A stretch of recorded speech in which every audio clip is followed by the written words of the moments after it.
सरन्यायाधीशांवर केलेल्या भ्याड हल्ल्याचा वकील संघाने केला निषेध। शेकडो वकिलांची जिल्हाधिकारी कार्यालयात धडक। भर कोर्टात सरन्यायाधीशांवर बूट फेकून हेड हल्ला करणाऱ्या ॲडव्होकेट राकेश किशोर यांच्यावर गुन्हे दाखल करून कारवाई करण्याच्या मागणीसाठी वकील संघाने आज न्यायालयातून कलेक्टर ऑफिसपर्यंत मोर्चा काढून निषेध आंदोलन केले।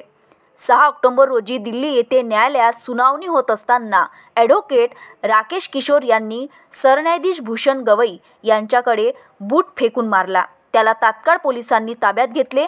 या घटनेचा संपूर्ण देशभर निषेध व्यक्त करण्यात येत आहे। या संदर्भात जिल्हा न्यायालयामध्ये जिल्हा वकील संघाची बैठक घेण्यात आली। त्या बैठकीत ॲडव्होकेट राकेश किशोर यांनी केलेले कृत्य गैरकायदेशीर आहे, चुकीचे आहे। त्यामुळे त्या वकिलाची फक्त सनद रद्द करून चालणार नाही, तर त्या वकिलावर गुन्हे दाखल करून कठोर कारवाई करावी, अशी मागणी जिल्हाधिकाऱ्यांना दिलेल्या निवेदनात जिल्हा वकील संघाने केली आहे। यावेळी जिल्हा वकील संघाच्या 500 पेक्षा जास्त वकिलांनी या मोर्चात सहभागी होत या घटनेचा निषेध केला।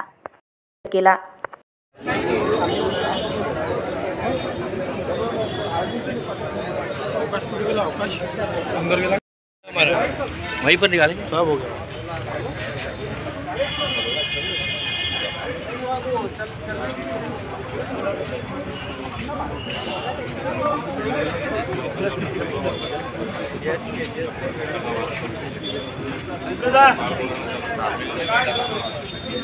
वही देख रहा मैं, मेरा काम कर रहा हूँ जाता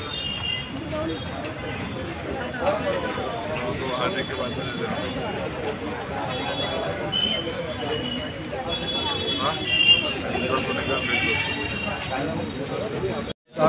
थोडं मागं सरका सरांना या देशातील सर्वोच्च संस्था न्यायपालिकेतील सर्वोच्च पदावर विराजमान असलेले देशाचे सरन्यायाधीश यांच्यावर एका राकेश किशोर नावाच्या ॲडव्होकेटनी पायाची जोडा काढून हमला करण्याचा प्रयत्न केला। त्याला ताबडतोब जेरबंद करण्यात आला। भारतीय न्यायव्यवस्थेतील सगळ्यात काळातीत असा दिवस आहे। अतिशय घृणास्पद आणि दुर्भाग्यपूर्ण अशी ही घटना आहे।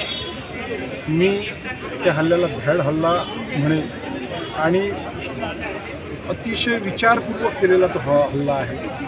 72 वर्षाचा वकील त्याची सनद रद्द करून काही होणार नाही, हे जाणून बुजून 72 वर्षाच्या व्यक्तीला पुढे करून हा हल्ला केला। त्यामुळे या घटनेचा तीव्र निषेध अमरावती जिल्हा वकील संघाच्या अध्यक्ष म्हणून करतो आणि या बाबतीत आम्ही आज संपूर्ण बार असोसिएशनमध्ये सभा घेऊन दिवसभर कोणतेही प्रकारचे कोर्टातील कामकाज न करण्याचा सर्वांमध्ये ठराव। अर्चना रक्षे, विदर्भ न्यूज, अमरावती।